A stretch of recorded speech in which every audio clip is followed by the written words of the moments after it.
Video marketing is an incredibly powerful tool, and we talk about it all the time on this channel.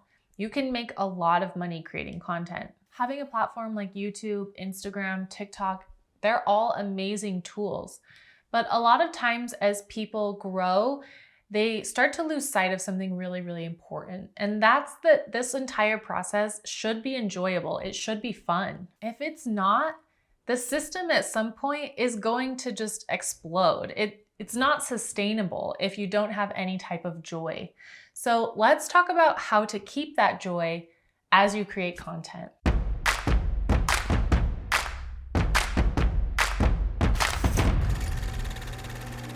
As I said, we talk a lot about the amazing tool YouTube is on our channel.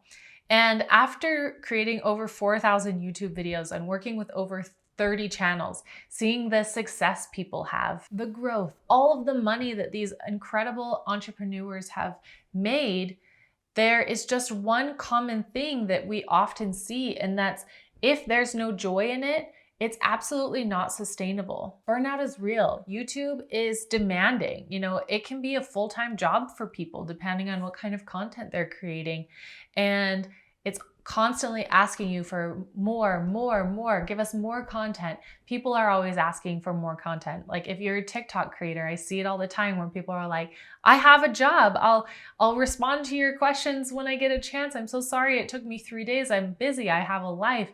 They're not just like ready and available to just create content at the drop of a hat. We've seen people, really, really talented people that quit after a year because they were just like, this is not something that I can stick with. And when Ali and I started our company, that was something that we talked about a lot, is how do we make this a joyful experience for people? How do we make sure that when people get to that year point, they're not like, I don't ever want to look at a camera again. I don't ever want to talk about this subject again.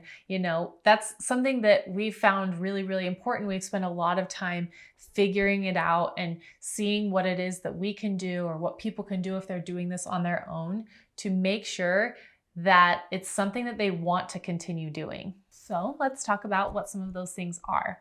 First of all, it's really important to be the most authentic you can. If you're showing up for these video shoots, they can be pretty grueling. We recommend that you try to do 10 to 20 in a single day.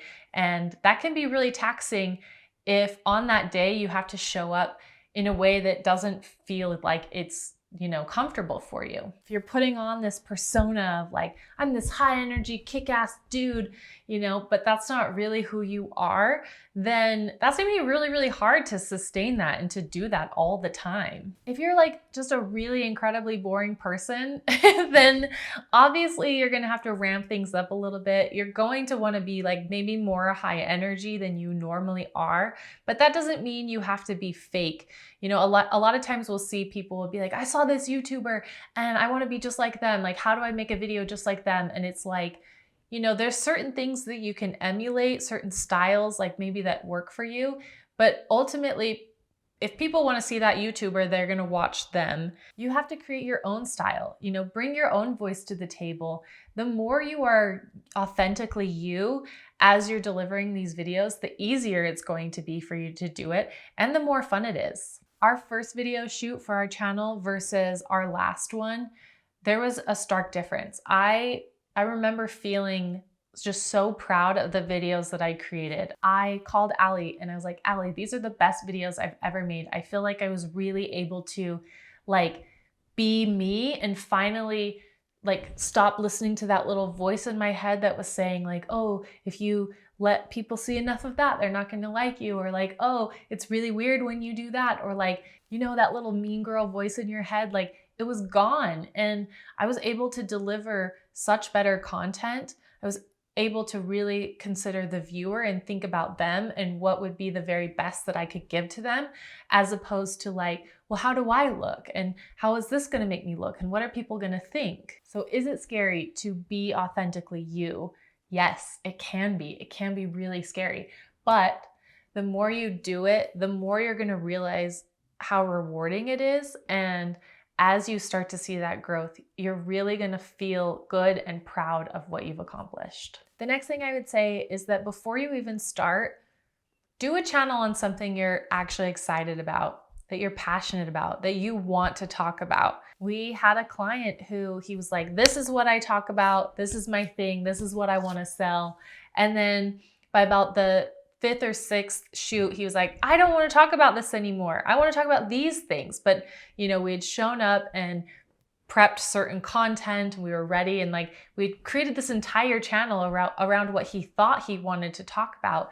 And he got to a point where he was just like, this isn't fun for me. I'm not enjoying this. At that point, he'd already grown a decent following. So it's a little bit more difficult to just pivot and just say, well, now I want to talk about this thing.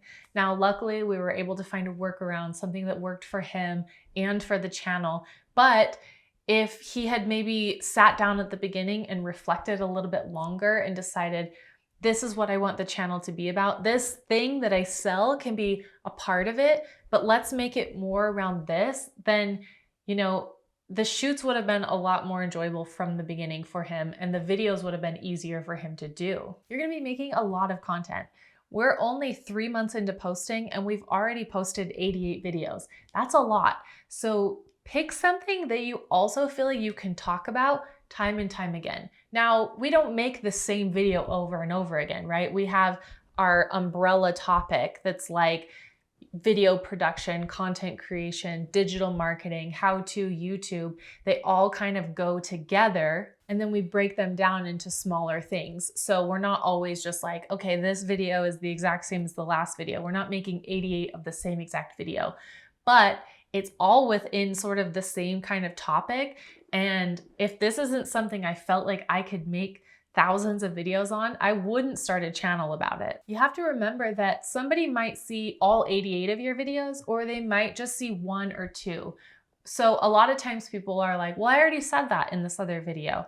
But it's okay to repeat some information, to kind of like really grind that thought into the ground. If it's important to what you're talking about, you are going to say it in a few of the different videos. You are going to kind of go back to those same fine points a lot of the time. So make sure it's something that you're A, excited to talk about, B, you're passionate about, and C, you're knowledgeable enough about it that you feel like you're okay talking about it time and time and time again. The last thing is find a team that makes it fun for you. That's something that we really, really pride ourselves on, is that working with us is enjoyable. When we get that compliment all the time that people will say, I was so nervous that I had to do this video shoot and you guys showed up and you really made me feel comfortable. And I just take that to heart so much, because I feel so proud that that's who we are as a team. But whether we're working with our clients or we're filming each other, we're working on our own channel, we try to have fun. Yes, this is work. Yes, this is a business. Yes, we make money off of this, but it also can be a really fun experience. And I highly recommend, having somebody there that sort of like brings that energy up for you. I notice a huge difference in days where maybe I have to film by myself versus when I have the whole team here. Like, I just feel exhilarated, with them behind the camera. They're giving me great advice. They're producing me. I don't have to think quite as much about everything else that's going on around me. And then in between takes, we laugh and we joke, we have a good time. And they also allow me to bring out the most authentic version of myself, because I'm able to sort of like let that guard down and kind of forget that, like, oh, I'm staring into this camera and that can be really intimidating. It's like, no, I'm here with people I love and trust and I have a great time with, and they bring out the very best in me. So that might be done in the form of having a co-host, somebody that you can bounce, ideas off of and bounce conversation and make it fun that way. It might be in the form of having a producer that's behind the camera that you trust, that's going to, give you that feedback in between takes. It could be in the form of having an entire team that does everything for you. It could just be somebody that is like great moral support that shows up to your shoots and gives you feedback. Whatever that looks like, I just suggest that you have somebody with you.